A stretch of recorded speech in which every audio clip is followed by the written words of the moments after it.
ሰላም ጤና ይስጥልን የተከበራችሁ የቻናላችን ቤተሰቦች እንደምን አላችሁ? ለሰዓቱ የተመረጡ መረጃዎችን ይዘን ቀርበናል። አብራችሁን ቆዩ።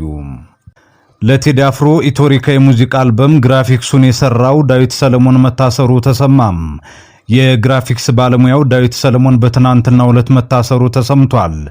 ለአርቲስት ቴዎድሮስ ካሳሁን ቴዲ አፍሮ ኢትዮሪካ ለተሰኘው አዲስ የሙዚቃ አልበም ግራፊክሱን የሰራው ዳዊት ሰለሞን መሆኑን ዶቼ ቬለ ያገኘው መረጃ ያመለክታል። ከቴዲ አፍሮ ጋር ቅርብ የሥራ ግንኙነት ያላቸው የመረጃ ምንጭ ለዶቼ ቬለም እንደገለጹት የአርቲስት ቴዎድሮስ ካሳሁን ኢትዮሪካ የተሰኘው ሙዚቃ አልበም መውጣቱን ተከትሎ ዳዊትን ጨምሮ የታሰሩት ለአርቲስቱ ቅርበት ያላቸው ሰዎች ቁጥር 8 ደርሷል። ዳዊት ጓደኞቹ ጋር በሄደበት አጋጣሚ መያዙን የገለጹት ስማቸውን እንዳይገለጽ የፈለጉት የመረጃ ምንጭ እሱ ከመያዙ በፊት ቤቱ በፖሊስ መፈተሹንም ተናግረዋል። ዳዊት ከግራፊክስ ሙያው ጋር በተያያዘ በዩቲዩብ የሚጫኑ ሙዚቃዎችን ከነግጥማቸው አጣጥሞ በማዘጋጀትና ለሌሎች አርቲስቶችም እንደሚሰራም ለመረዳት ተችሏል። የመረጃ ምንጩ እስካሁን አርቲስት ቴዎድሮስ ካሳሁን ላይ የደረሰ ነገር እንደሌለ ማክለው ገልጸዋል። ይህ በእንዲህ እንዳለ ከታሰረ 13ኛ ቀኑን የያዘው የቴዲ አፍሮ የቅርብ ጓደኛ አቶ ዩሱፍ ያሲን የጤና ሁኔታ እንደሚያሳስባቸው ቤተሰቦቹ ለመረጃ ምንጩ ገልጸዋል። እስካሁን ከአቶ ዩሱፍና ከወይዘሮ መሐሌት ውጪ ከታሰሩት ፍርድ ቤት የቀረበ እንደሌለም ዶቼ ቬለ ለመረዳት ችሏል። ዶቼ ቬለ ተጨማሪ ማብራሪያ ለማግኘት የፌዴራል ፖሊስ የህዝብ ግንኙነት ኃላፊ አቶ ጀላን አብዲ ጋር ደውሎ በስልክ አግኝቷቸው ነበር። ስለ ዳዊት ሰለሞን እስር በተመለከተ ለጠየቃቸው መምሸቱን በመግለጥ አሁን ከስብሰባ መውጣቴ ነው፣ ገና አጣርቼ ነው የምናገረው ብለዋል።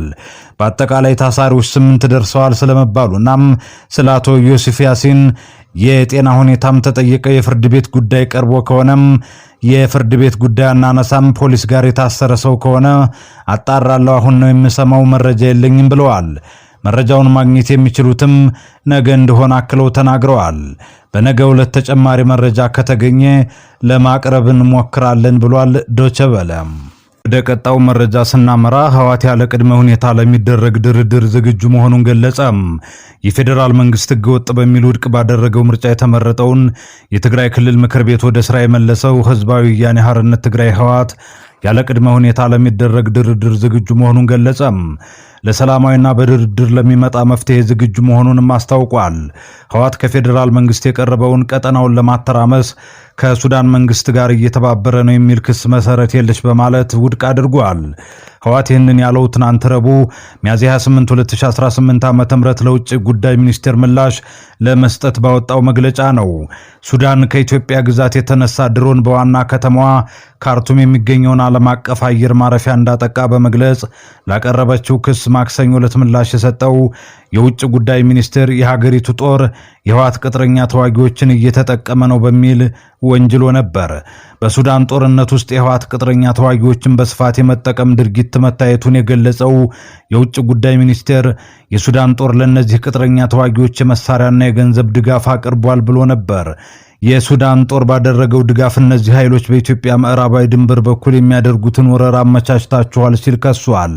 ህወሓት ባወጣው መግለጫ ቀጠናውን ለማተራመስ ከሱዳን መንግስት ጋር እየተባበረ ነው በሚል የቀረበበትን ክስ በፍጹም እንደማይቀበል አስታውቋል።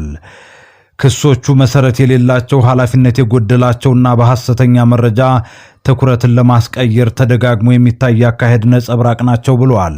ህወሓት ቀጠናዊ መረጋጋትን በሚያናጉ ማንኛውም እንቅስቃሴዎች ውስጥ አልተሳተፈም ወይም አልደገፈም ሲልም ራሱን ተከላክሏል። ሱዳን በትግራይ ጦርነት ወቅት ለተፈናቀሉ ሰዎች ሰብአዊ እርዳታና መጠጊያ መስጠቷን አስታውሶም ይህ ሰብአዊነት ያለው ድርጊት ለተለዋዋጭ ፖለቲካዊ ትርክቶች እንዳገለግል ለራስ ጥቅም ሲባል መጣመም የለበትም ብሏል። ከውጥረት መታቀብና ገንቢ ግንኙነት በቀጠናው አስፈላጊ የሆነበት ጊዜ መሆኑን የጠቀሰው መግለጫው እንደ አይነት ክሶች ውጥረትን እንደሚያቀጣጥሉ እንዲሁም ለተጠያቂነትና ለእውነተኛ የሰላም ጥረቶች ያለው አስቸኳይ ፍላጎት እንደሚጋርዱ ገልጿል። ህወሓት በመግለጫው የ2 ዓመቱ የትግራይ ጦርነት ስላስቆመው የፕሪቶሪያ የግጭት ማቆም ስምምነት አንስቷል። ህወሓት አሁንም ለሰላማዊና በድርድር ለሚመጣ መፍትሄ ዝግጁ መሆኑን ገልጿል። ህወሓት ይህንን ያለው የፕሪቶሪያ ስምምነት በፌዴራል መንግስት ፈርሷል የሚል ክስ አቅርቦ በፕሪቶሪያ ስምምነት አማካኝነት ውድቅ ሆኖ የቆየው የትግራይ ክልል ምክር ቤት እንዲመለስ ባደረገ ማግስት ነው። ከ6 ዓመት በፊት በተደረገውና የፌዴራል መንግስት ህገወጥ ባለው ምርጫ የተቋቋመው ምክር ቤት ማክሰኞ ሚያዝያ 27 ቀን ባደረገው ስብሰባ የህወሓት ሊቀመንበር ዶክተር ደብረጽዮን ገብረ ሚካኤልን በትግራይ ክልል ፕሬዝዳንትነት ሾሟል። በክልሉ አዲስ ርዕሰ መስተዳደር የተሾመው የፌዴራል መንግስት በዚህ ወር መጀመሪያ ለአንድ ዓመት ስልጣናቸውን ያራዘመላቸው ሌተናል ጀነራል ታደሰ ወረደ በመሪነት ስፍራቸው ላይ እንዳሉ ነው። ይህንን እርምጃ በተመለከተ እስካሁን ከፌዴራል መንግስት በኩል ምላሽ አልተሰጠም። የክልሉ ምክር ቤት ስብሰባ እያካሄደ በነበረበት ዕለት ግን ተዋጊ ጀት በመቀለ ከተማ ሲበር መታየቱን ነዋሪዎች ተናግረዋል። ህወሓት በትናንቱ መግለጫው ለመሸከም ከባድ የሆኑ ተግዳሮቶች ቢቀጥሉም ለሰላማዊና በድርድር ለሚመጣ መፍትሄ ያለን ቁርጠኝነት እንደተጠበቀ ነው ብሏል። ለሰላም ለመረጋጋትና ለገንቢ ግንኙነት ያለንን የማይናወጥ ቁርጠኝነት በግልጽ በድጋሚ እናረጋግጣለን ሲልም አክሏል። ያለ ቅድመ ሁኔታ ለሚደረግ ድርድር ዝግጁ መሆኑንም አስታውቋል። ዘላቂና ፍትሃዊ ሰላምን ለማረጋገጥ ያለምንም ቅድመ ሁኔታ ለሚካሄድ ተአማኒ አካታችና ውጤታማ ተኮር የንግግር ሂደት ውስጥ ለመሳተፍ ዝግጁ ነን ሲል አቋሙን ገልጿል። ዘገባው የቢቢሲ ነው።